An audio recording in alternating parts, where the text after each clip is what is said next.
পাকিস্তান সেনাবাহিনী সেই হত্যাযজ্ঞ করেছিল তার জন্য আজ পর্যন্ত কিন্তু ক্ষমা চায় নাই। গণহত্যা করেছিল, লক্ষ লক্ষ মানুষকে হত্যা করেছিল, তার জন্য পাকিস্তান এখন পর্যন্ত কিন্তু বাংলাদেশের কাছে ক্ষমা প্রার্থনা করে নাই। বন্ধুগণ, এই কথাগুলো কেন বলছি?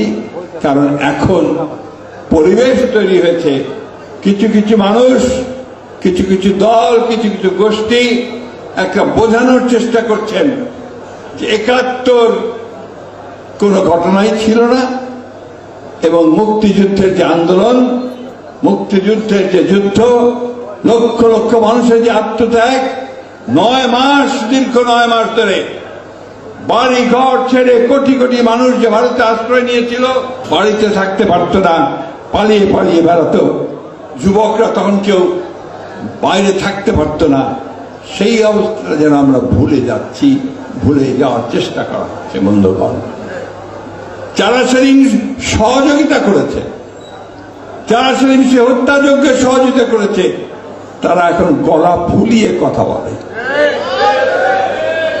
আমি কারো নাম বলতে চাই না, বলতেও চাই না, তিক্ততাও সৃষ্টি করতে চাই না। ইতিহাস ইতিহাসই, ইতিহাস কেউ বিকৃত করতে পারবে না।